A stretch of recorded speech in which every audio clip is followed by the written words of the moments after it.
婉儿啊，我呢特意找人帮你弄了这个山楂糕，也是治害系的，你尝尝。殿下，臣妾自小就怕山楂味道，不敢吃。不好意思啊，我都不知道，但我现在记住了，啊，哎，殿下，山楂属凉性的，你前些天不是才闹过肚子吗？你也别吃了。哦，还是娘子关心我。哎，快瞧，有鱼！哎，鲤鱼啊！人家说鲤鱼是男孩子，好兆头啊！你快来。都到这儿了，怎么能不见到鲤鱼呢？殿下成天想着方子找吉兆，前天看见只喜鹊，都乐了好半天呢。是吗？好了，你们就别笑他了。我最近比较容易累，有些想回去休息了。我们回去吧。哎，我扶你回去。走走。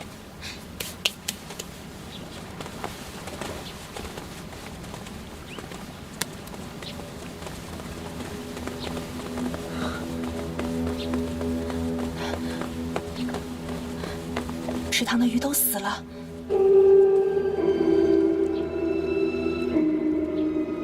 殿下，臣妾不舒服，想去内急一下。这样好了，你先回屋里，我很快就回去。没关系，我可以陪。还不送殿下回屋里？是。那我回屋里等你了。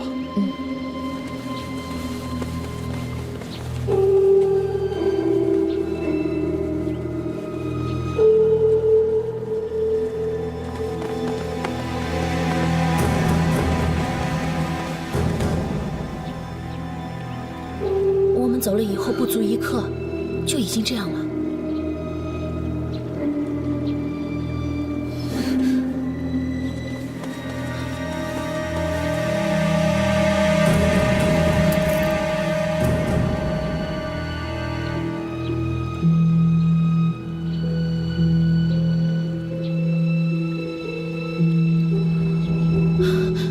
这府里一定有奸细，也不知道是谁想害你。不是，他想害的不是我。他知道我不吃山楂，他想要毒死殿下。太师，除了他，没有人那么清楚知道我吃什么，我不吃什么。那奴婢就马上加强府中防卫。不用了，我已经躲了他很久，是时候跟他见面。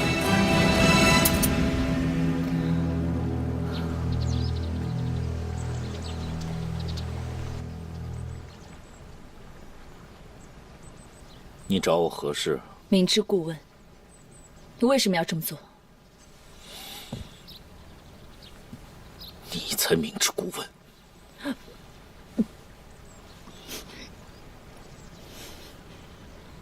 你怎么了？放过宇文玉吧，不要再对他下手了。凭什么？你不会是因为有了他的孩子，才一心一意为他说话吧？哼！我宇文护心心念念得不到的女人，他说娶就娶，如今你让我怎么能不杀他？你疯了！打从我把你让给他那天开始，我就疯了。宇文护，你给我听好了，这孩子是你的。你说什么？是。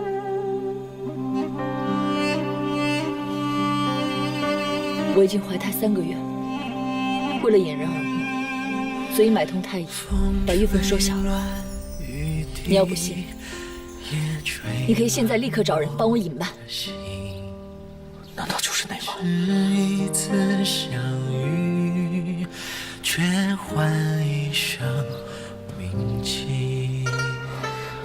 这真的是我们的孩子啊！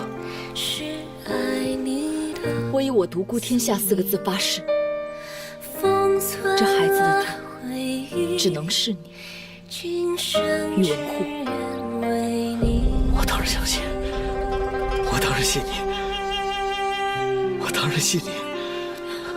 阿护，我知道你想杀掉宇文月，千万不行，他也必须好好的活着。我肚子里的孩子需要这个名义上的爹。我宇文护的孩子为什么要认别人当爹？我这么安排当然有我的道理。你知道为什么？你身居太师之位，却一直坐不上皇位吗？那是因为你不是先帝宇文泰的儿子，而你的母亲出身卑微，所以我们的孩子需要在宇文玉的名下，这样他不但有尊贵的身份，而且还是先帝第一位人孙。所以阿护，你非但不能杀他，你还要在我们的孩子出生之前帮他登上龙位，这样以后咱们的孩子就可以名正言顺的当上皇帝。到了那个时候，他长大了，我自然会告诉他所有的一切，他也自然会孝顺你这个生父。你还在意那个皇位吗？这就是你的计划。你愿不愿意跟我一起做？做，当然做。是啊，要是我们的儿子坐上了皇位，我就算晚个7年8年登上皇位又怎么样呢？般若，你这个计划当真是绝妙之极。哎呀，般若，我真的好高兴。虽然我已经有不少的儿女，但只有你腹中这个，才是我这辈子最想要的儿子。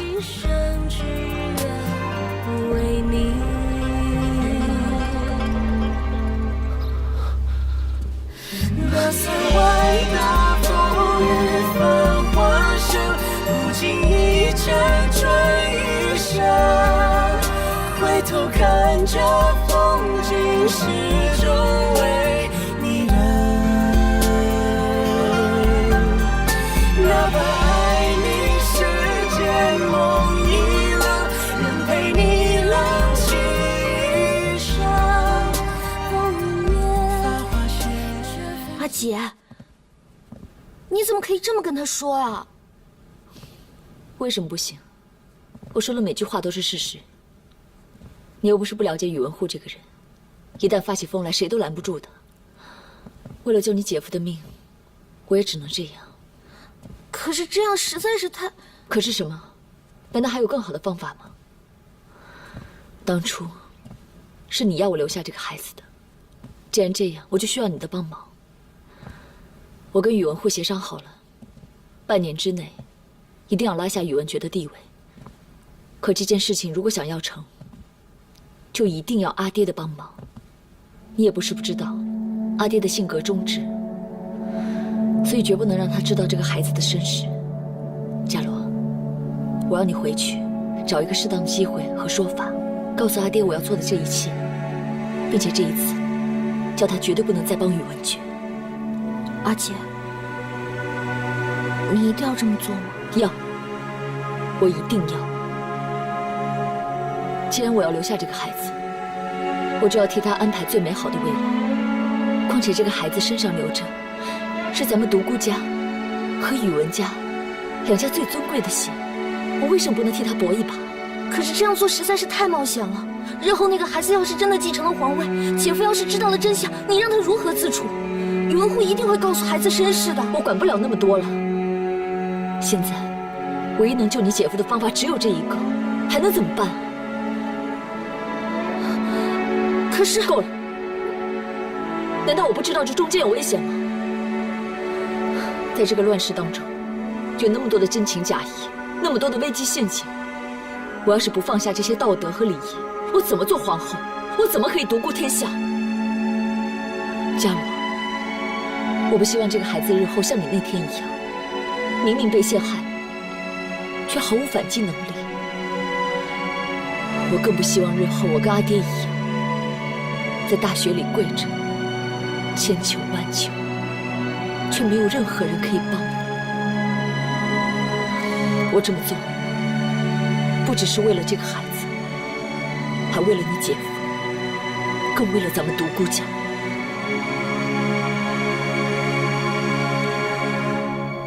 好，我知道了。我会去告诉阿爹的。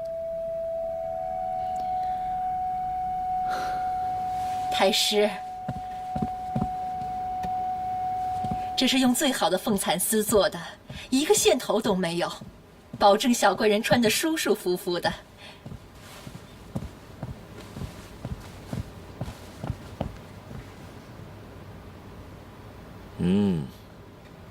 做工精致，材质不错，做得好，赏。谢太师。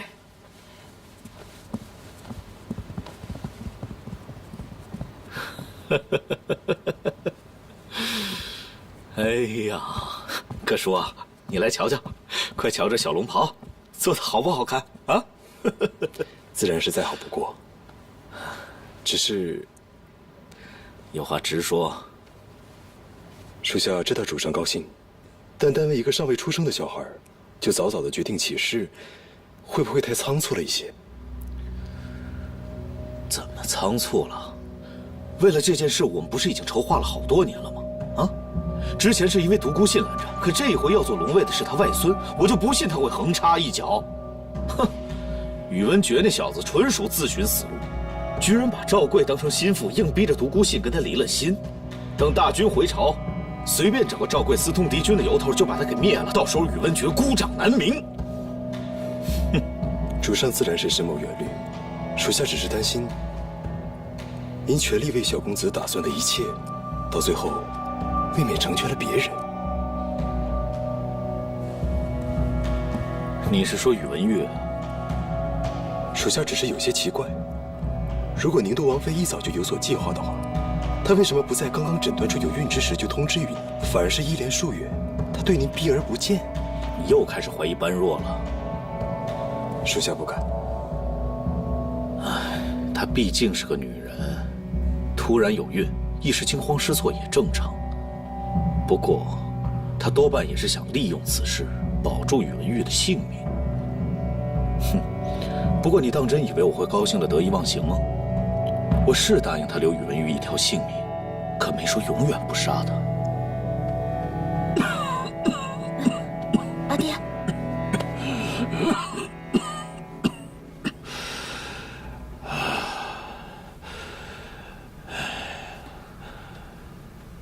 阿爹，阿姐的安胎药被别人给换了，后经查证，正是圣上派人所为。圣上后宫一直无所出，听说阿姐有孕，便大发雷霆。因为京中有传闻，说若是圣上一直无子，阿姐生的要是男孩的话，百官就会上书圣上，让他立皇侄为嗣。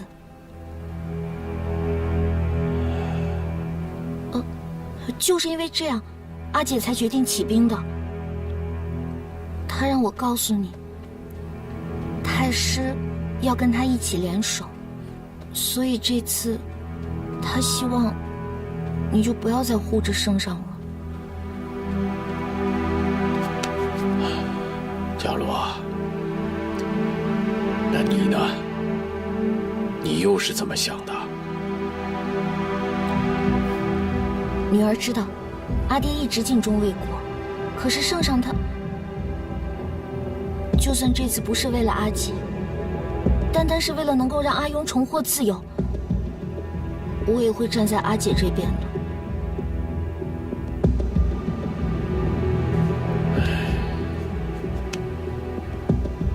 好吧，你告诉你阿姐，就按照她所想的去做吧。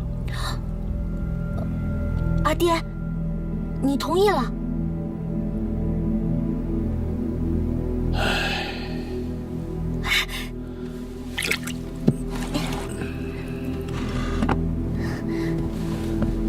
我去王府了。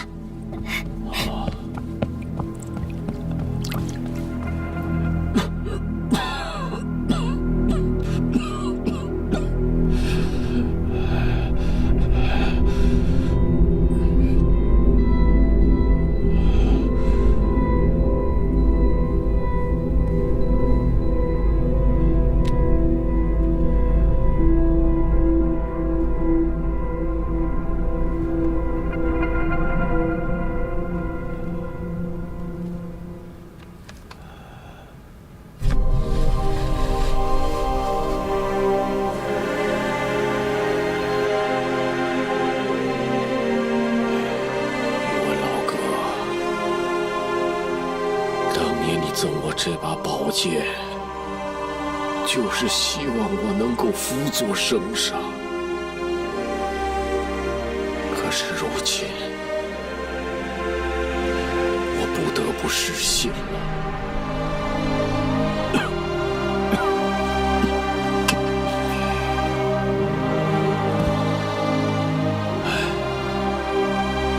宇文老哥，你就等着我吧。要不了多少时日，我很快就能到泉下来亲自向你谢罪了。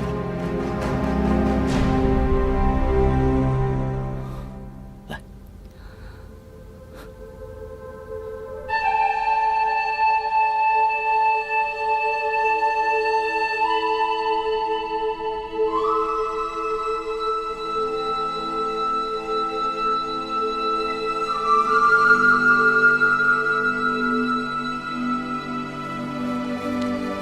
连王妃人在哪儿都不知道，你们就是这么照顾王妃的啊！好了，我这不就回来了吗？看你生这么大气。我这不是担心你吗？你现在毕竟是有身孕的人了，你不能老出去啊！我知道你闷得慌，可也差不多呗。放心，我一点事都没有。春师，都下去吧。是。殿下，我有些事情想要跟你说。不是孩子的问题吧？不是的，你别担心。我想跟你说的是朝廷之中的事。什么？其实这些日子啊，我常常出府，并不是散心，而是我已经跟京城外武营大将军说好了，只要我们一声令下，他们便会起军，令宇文觉退位。白若，这……你放心吧，所有的一切，我早都已经安排好了。我放出了风声，让赵贵误以为征齐大军回京之时，便是我们发动政变之日。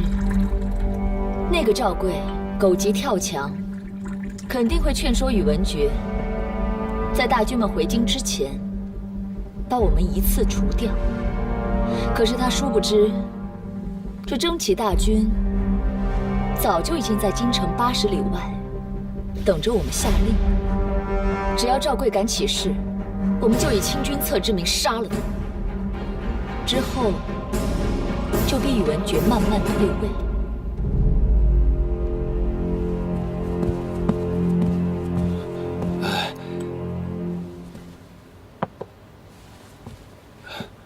你现在毕竟是有身孕的人了，怎么突然又想起这件事了？这件事情我本来就预谋已久。上一次要不是因为我父亲的干预，才会功亏一篑。可现如今，我肚子的月数越来越大，我要不赶快安排妥一切，等到我生完孩子、坐完月子，那就真的耽搁了。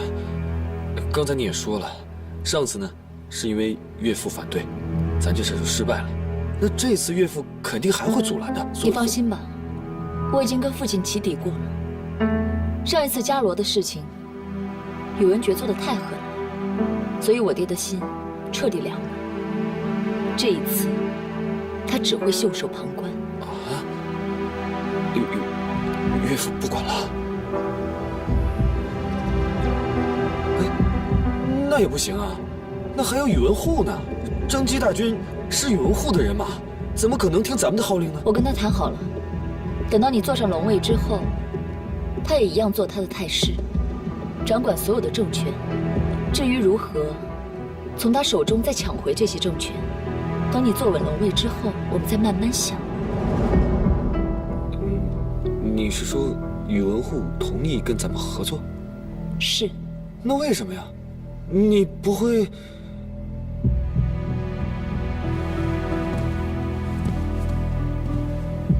你怀疑我？没有，我不是怀疑你，就是我之所以瞒着你所有的一切，去安排这些计划，就是不想看到你现在这样慌慌张张的。我告诉你，一切有我，你不必慌张。现在你只需要冷静下来，然后看着眼前的这一切，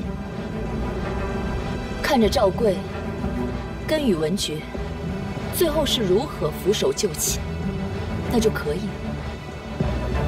至于我跟宇文护之间的交易，你就放心吧。我既然是你的王妃，那肯定事事都会为你着想。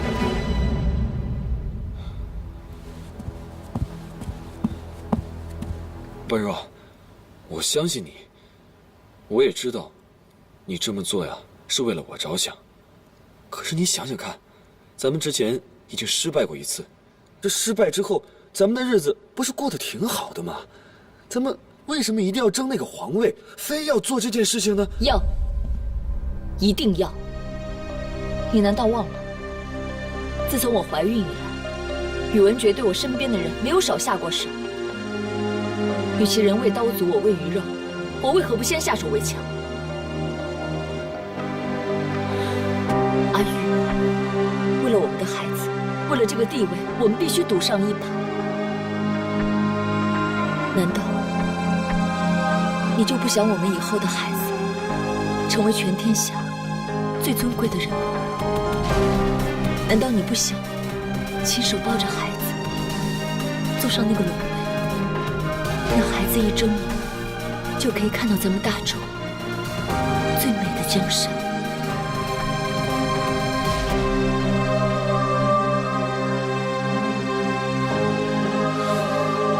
好，我答应你，你说什么做什么，我全听你安排。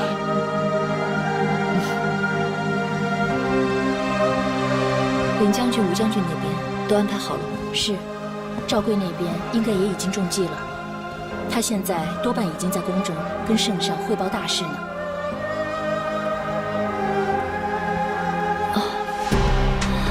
姑娘若是不舒服，不如回房间休息吧。没事，我在这休息就行了。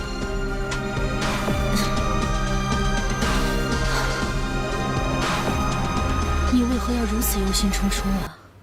因为我担心，我骗得了阿玉一时，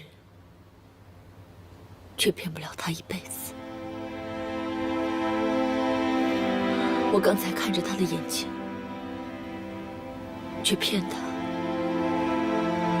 这些日子，阿玉只要对我越好，我心里就越难受。我真的好怕。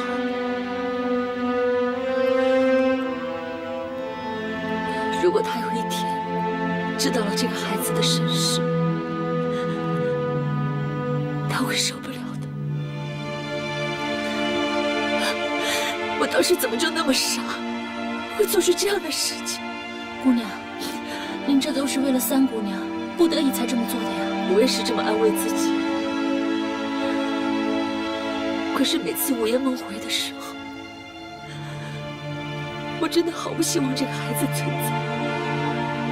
我每次望着那高高的阶梯，都会想，我要是失足掉了下去，我要把这孩子拴没了，那么阿玉这辈子都不会知道这件事情。姑娘，你可不能这么做，千万别冲动。你筹划了这么久的大事，可不能少了这个孩子。你想一想，有了这个孩子，你就可以当皇后，就可以独孤天下了。你不是说过，为了独孤天下，你什么事情都可以舍弃的吗？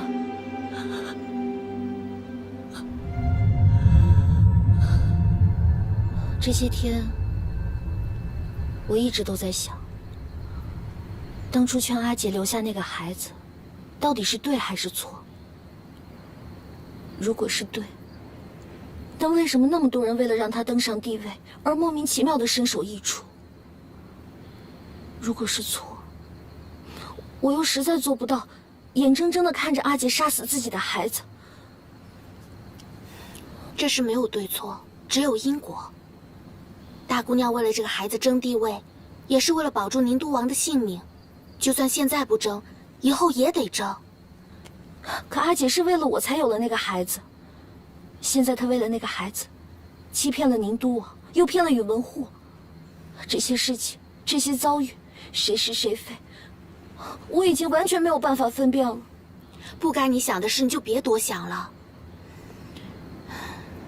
谁叫咱们现在是乱世呢？生生死死，本来就由不得自己。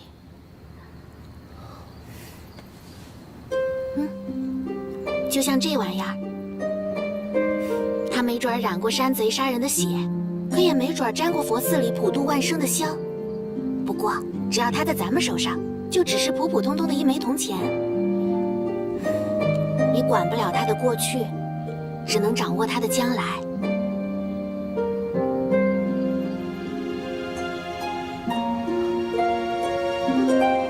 是，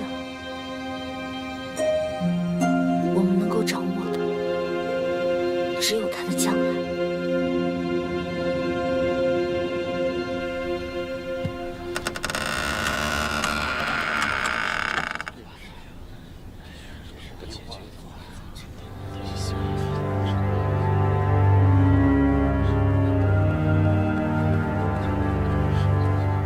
他们来了。好。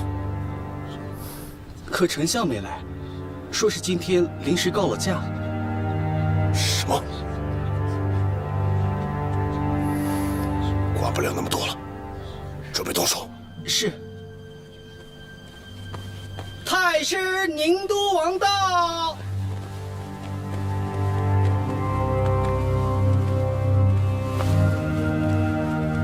太师宁都王。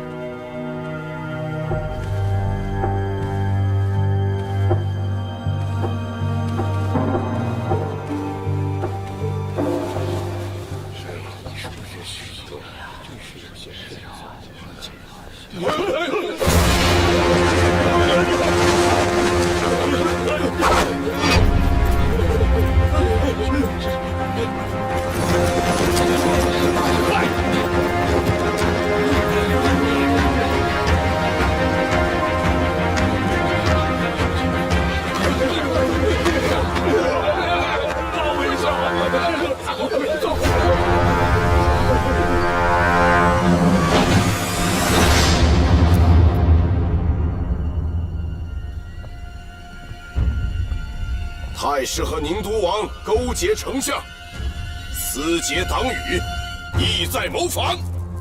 谁敢犯上作乱？乱臣贼子，人人得而诛之。圣上，早上好啊！太师，你既然敢合同宁王造反，朕今日就要将你当众斩首。二弟，我是你大哥。你觉得我也会造你的反？你也要杀我吗？大哥，你若要造反，我为何不能杀你？他要杀你了，你自找的。你说什么？圣上，还有什么？圣上。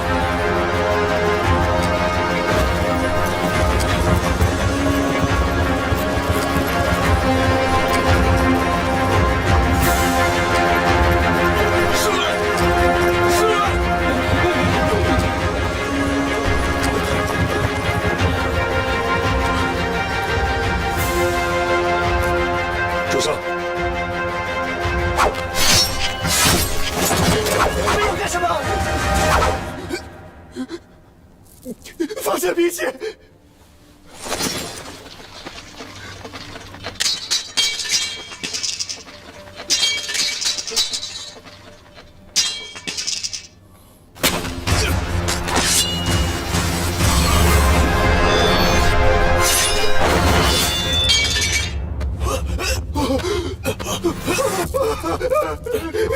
太师，圣上！太师，求求你，求求你，别杀寡人，别杀寡人！不，别杀我，别杀我，别杀我呀！大哥，救救我，救救我呀！大哥，救我！太师，念在咱们三个都姓宇文的份上，能不能饶他一命？谁说我要杀他了？有些话还是由他来说，百官们才会信服。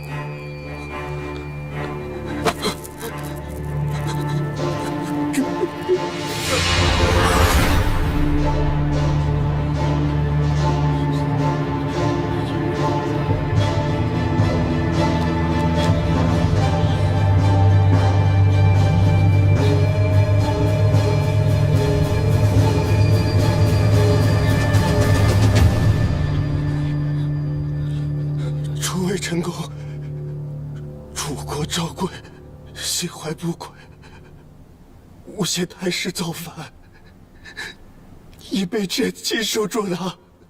寡人无心奸臣，无德无能，才不敢居国主之位。即日起，传位于宁都王。然而等必复新居，共守中军。怎么了？皇上已经发话了，还站着干嘛？难道还想抗旨不成？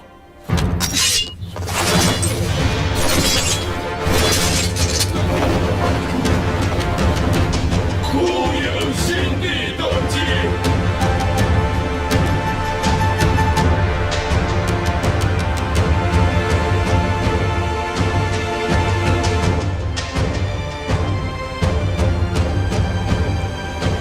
平身，起来吧，起来吧，起来吧！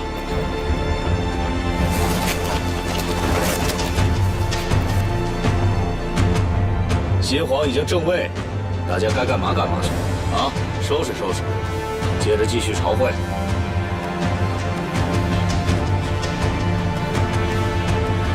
臣等告退。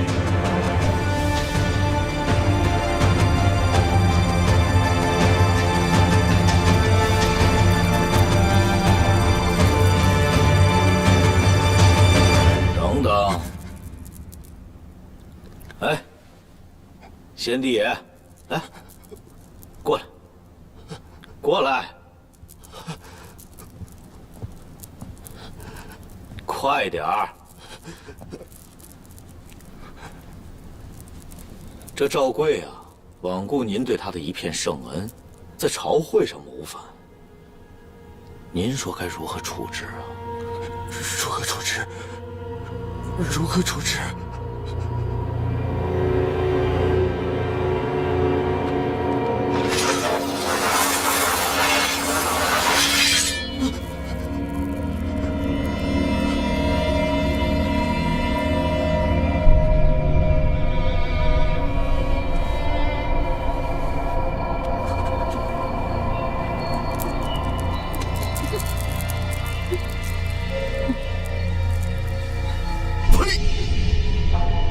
杀就杀，搞这些花样做什么？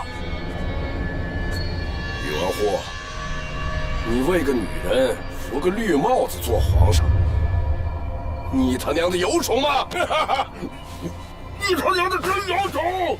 扶个绿帽子做皇上，真有种啊！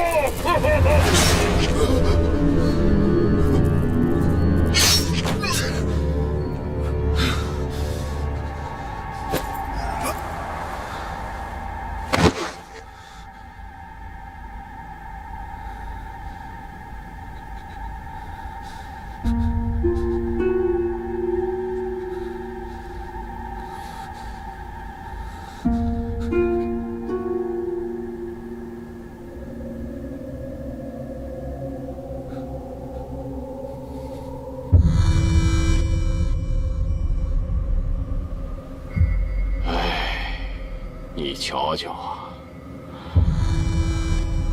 这个年头啊，改朝换代就是那么的容易啊！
施主，就此别过吧。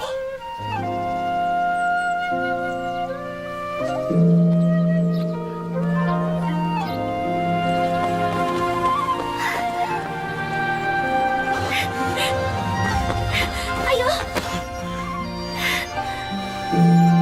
哎呦，真好。我总算可以再见到你了。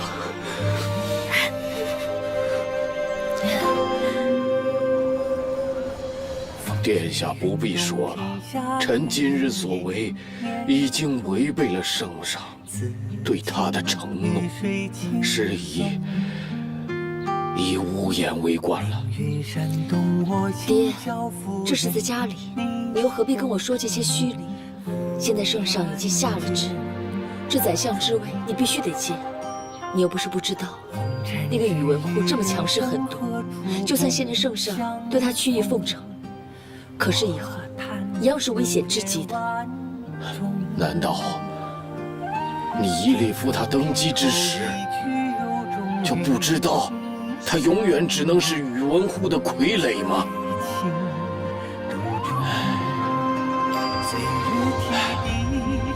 殿下还是请回吧，臣已经老了，早应知休了。更何况身为外戚，理应避嫌。爹，爹。陪我与长梦。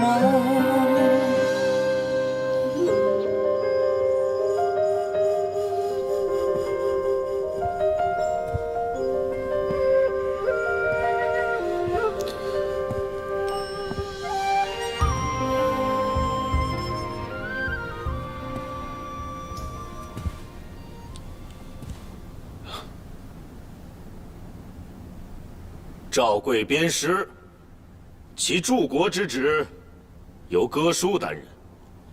至于宇文觉，废为略阳公，仆从减为4人，贬去成陵，为先帝守孝。太师啊，这宇文觉毕竟有禅位之功，依寡人之见啊，还是从轻发落吧。还不赶紧拟旨昭告天下！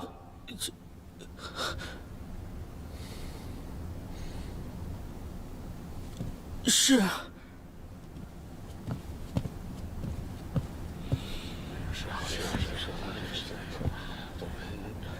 现在已经不是宇文觉的天下了，我的脾气也不像以前那么好了。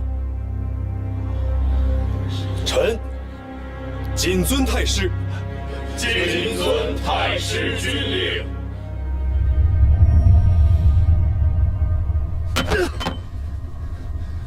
他们这些人的眼中只有宇文护，根本就没有寡人。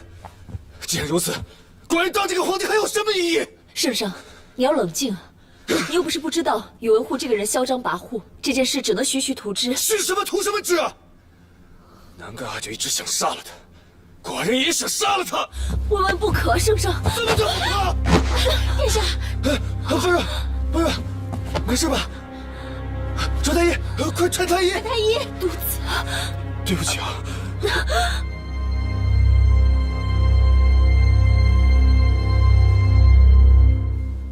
禀圣上，殿下是因为忧思甚重，加之刚刚又动了胎气。所以必须安心静养，方可恢复。好，我知道了。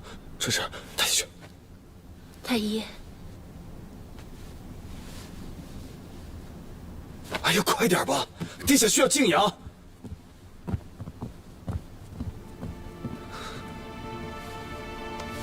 温柔，对不起啊，都怪我刚才跟疯了心一样。这样，你骂我吧，或者你打我也行，好不好？傻子。哪有人敢打圣上？安玉啊，你答应我，一定要沉住气。不管是为了我，或为了孩子，你都要冷静，千万不能因为一时冲动而步上宇文觉的后尘。答应我好吗？好，只要你跟孩子能安全，你说什么我都答应啊。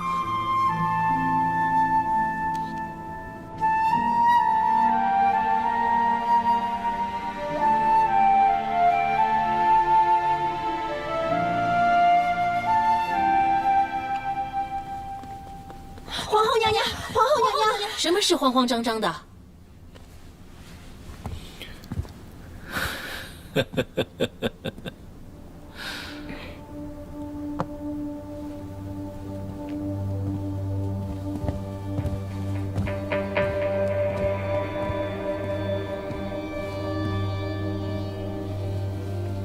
你怎么来了？我怎么不能来了？难道还有人敢多嘴不成？你怎么样了？听说你今天受惊了。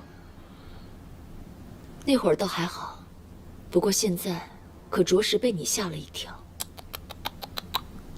好，好，好，是我不好啊！等我们孩子出事了，再替他娘打他爹，成不成？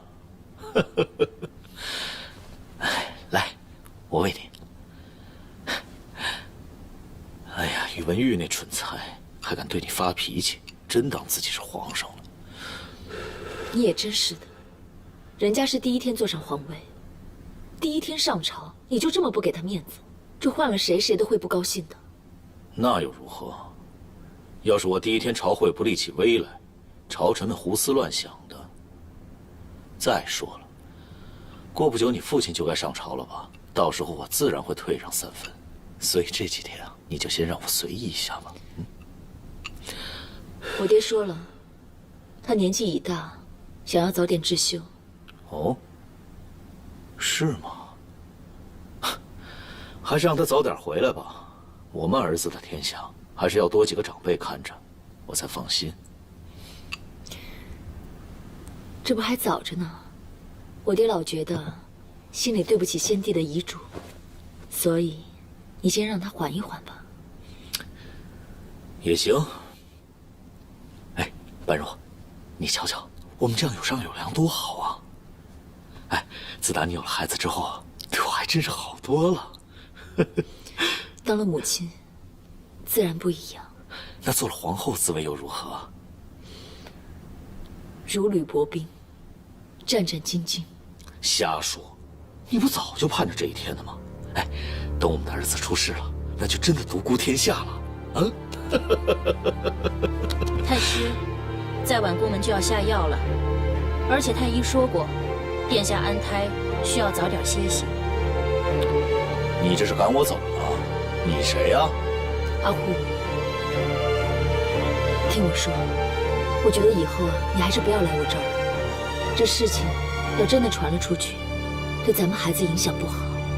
我们的孩子一定是一个毫无争议的皇子，这样日后才能顺利登基啊。你说的也有道理。哎，那你以后多去隆兴寺礼佛，我们在那儿见也行。哦，对了。宇文邕已经放出来了，不但赐还了皇爵，还加了封户。你家伽罗现在多半正高兴呢吧？哎，你这新任皇后是不是要下达奉诏赐婚呢？就别说这些了，我爹那儿多半是不可能答应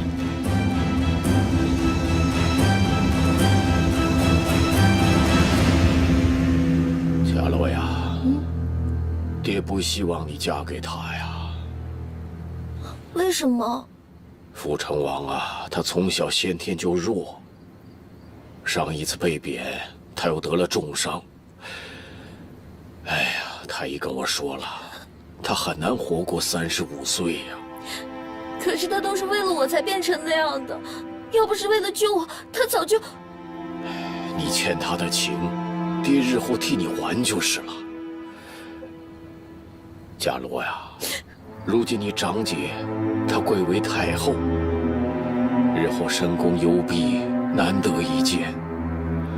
你二姐她又远嫁去了陇西，爹现在身边唯一剩下的女儿，就只剩下你了。为人父母者，有谁愿意看到自己的女儿刚出嫁不久就成了新寡呢？不过你若是执意要嫁，爹也没有办法拦着你。只是爹的心里头会非常非常的难过呀。啊，爹，孩子，爹的年纪大了，也不能眼睁睁地看着你往火坑里跳吧。你的2个姐姐，没有一个愿意听我劝告的。这回，爹求你，这回你就听爹的，好吗？啊！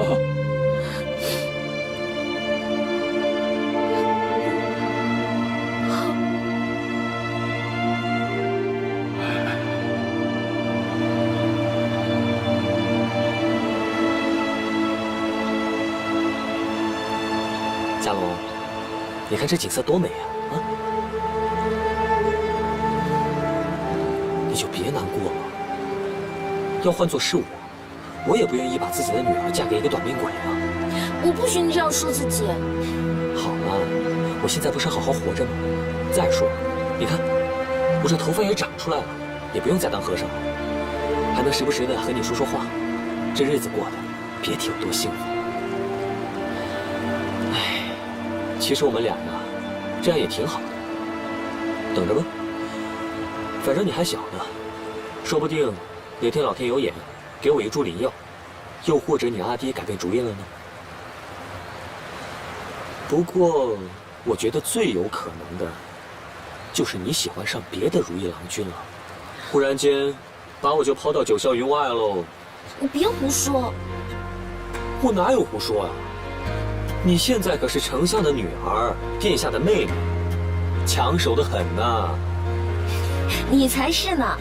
你现在又是亲王，封邑又多，心里想嫁给你的、想当王妃的女孩不知道有多少呢。江龙，说真的，我会等你，一直等到你出嫁那天。月夜最湖畔飘摇了山丘，玉燕赠苍生宫苑琵琶后，谁一窗幻梦如昨，泪尽从何？心头白发几万了秋色，愿知晓。夫人，这天色不早了，该回去了。回去做什么？看冯氏他们的脸色吗？郡公已经快1个月没来我的房间了，在他们眼里，我这个陇西郡公夫人早就跟死人差不多了。那也要回去用晚膳的呀。这些天你都没有好好吃饭，这人都瘦了一大圈了。都怪我命苦。如果早知道他是这样的人，我就不应该嫁到陇西了。如果现在我还在京城，该有多好！夫人成天说这些有什么用呢？奴婢都劝过你好几回了，你要先笼络住郡公爷才是正经啊。我跟我娘都是一样的命苦。今日斗酒会，明旦沟水头，谢莲玉钩上，沟水都细雨。夫人，哎，夫人在这儿呢，夫人，给夫人道喜了。什么喜？夫人您不知道吗？京里飞鸽传书。新帝登基，您的长姐做了皇后，连这几个舅老爷也升了官。郡公爷刚刚吩咐府里准备了宴席，正满园子找您，给您贺喜呢。今天的饭菜很丰盛啊，夫人，这些都是夫人爱吃的。哎呦，曼陀呀，陇西的风沙大，你出入庭院怎么不披件披风呢？着凉了怎么办呢？啊！哎呀，诸位，今天可是咱们府上的大喜日子呀！咱们是不是应该共同举杯，给夫人道个喜呢？啊！对！来！哎呀，曼陀，锦娘，你的酒，给夫人道喜了。来，给夫人道喜了。你们都先别急，咱们一个个来。一个一个来。夫人长姐正位正宫，乃普天同庆。我们几个凑了提及，为夫人寻了盆宝石盆景过来，你看，聊表贺意。这么重的贺礼，我可受不起。昨天还欺负我，给我吃冷菜冷饭。哦，今天听说我姐姐当了皇后，就立马换了一副嘴脸了。曼陀，郡公爷，你不是要替妾身贺喜吗？是。可是妾身呐，清静惯了，我见到这些贱人，贱人，我就烦心。曼陀，想喝酒好啊，把这些贱人们赶出去再说。曼陀，你这是干什么呀？是妾身们不对，惹夫人不高兴了。郡公爷，您先陪夫人喝酒，妾身们这就站到外院去领罚。夫人，我们去外面站着领罚了。走。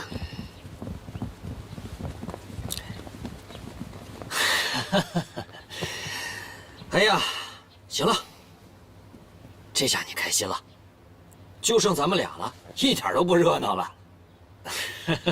好了，我前2天也是忙于公务，冷落了你，你不介意吧？你说呢？嘿，来，一起喝，碰一下啊！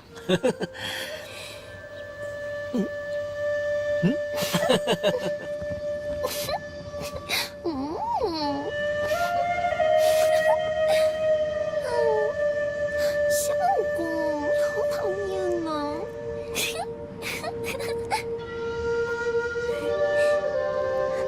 阿弥陀佛，阿弥陀佛，总算是苦尽甘来了。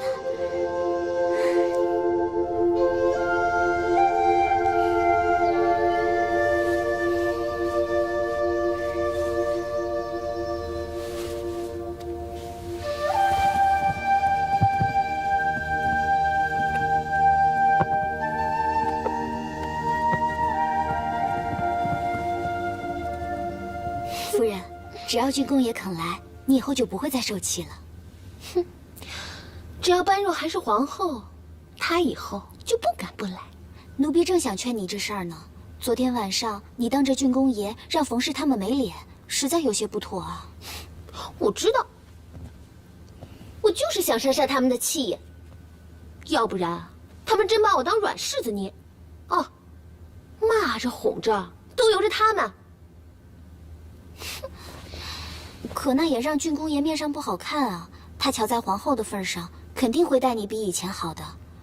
可是夫人要一直这样，可就不好说了。这万一郡公爷要是知道你和皇后不和的消息，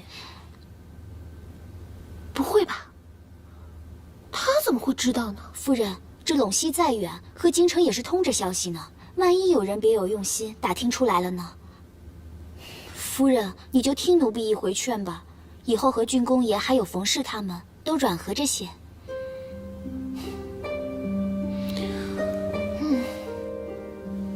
你说的没错，可是光软和着呢，还是不够的。这些日子，我算是想明白了，他们现在对我恭恭敬敬，无非就是因为我有个做皇后的姐姐。以前是我笨，跟父亲和长姐闹得不可开交，以至于我嫁到陇西这么久了，他们都没有打发一个人过来看上我一回。这个冯氏是看我孤立无援，所以才蹬鼻子上脸欺负我。般若说的没错，唯有独孤家才是我最有力的依靠。夫人能这么想就对了。所以我必须主动跟家里赔个不是。父亲向来心软，那我就多说几句求饶和认错的话，他也就不会再生我的气了。这般若呢，虽然是皇后，可我这陇西郡公夫人的位置，要是坐得稳，也给他长脸，是不是？纸和笔来，我这就给家里写信。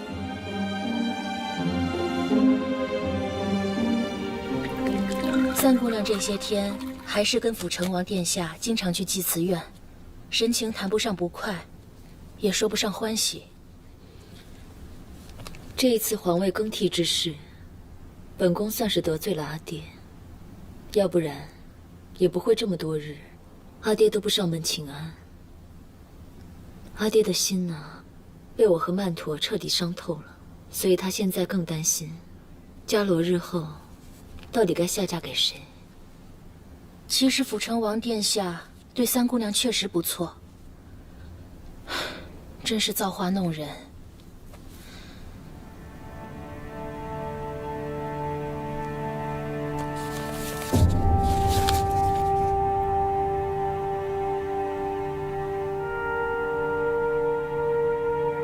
二姑娘的，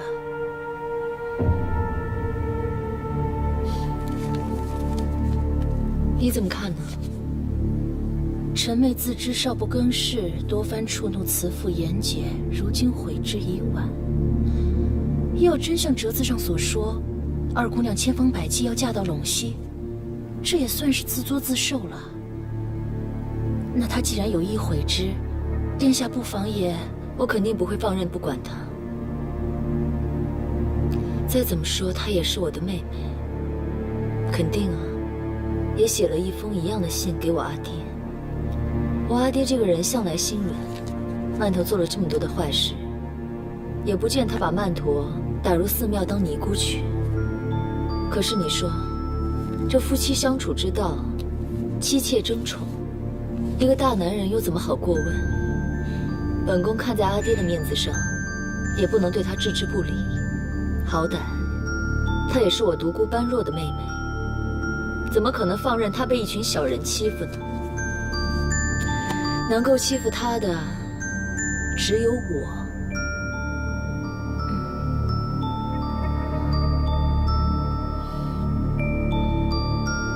对了，宇文觉以前的后宫里，是不是有一个姓王的女使？好像是。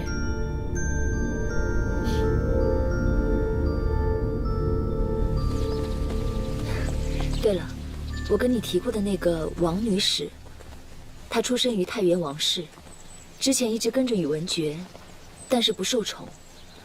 可我看她这个人啊，做人处事倒挺有手腕的，所以就想啊，干脆把她派去陇西那里，帮一帮曼陀。圣上，要是您觉得可以的话，时不时也在陇西郡王宫那儿敲打敲打。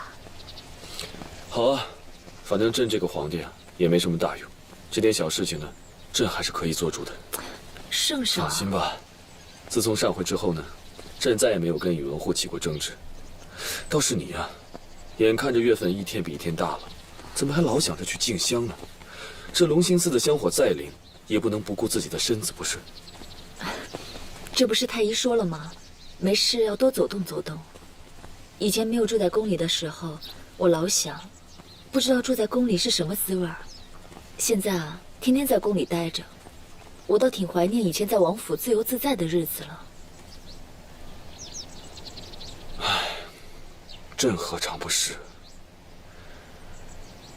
朕现在就盼着你把孩子早点给生下来，等过几年呢，孩子大一点，咱们就带着孩子全国巡视，就当离开这皇宫，去散散心，好不好？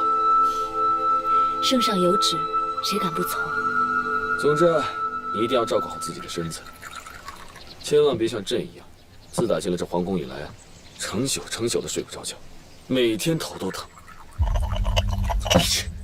手都抖，倒茶都倒不了。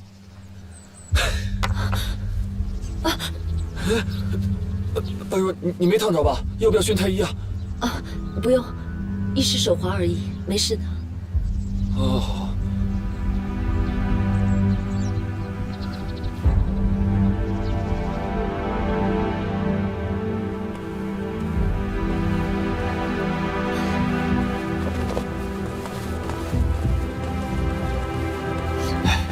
启奏殿下，有话快说。你们退下吧。是。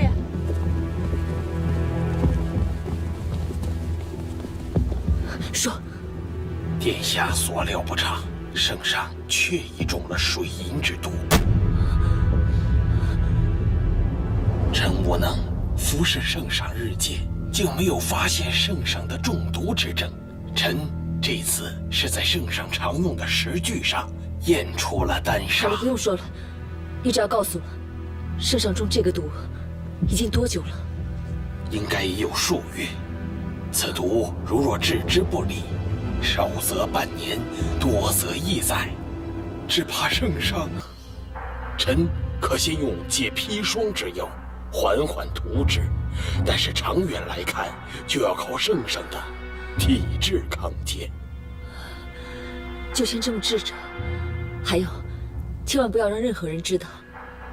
要是下毒的人知道了，换了方子，我们会更麻烦，知道吗？臣遵旨。快下去！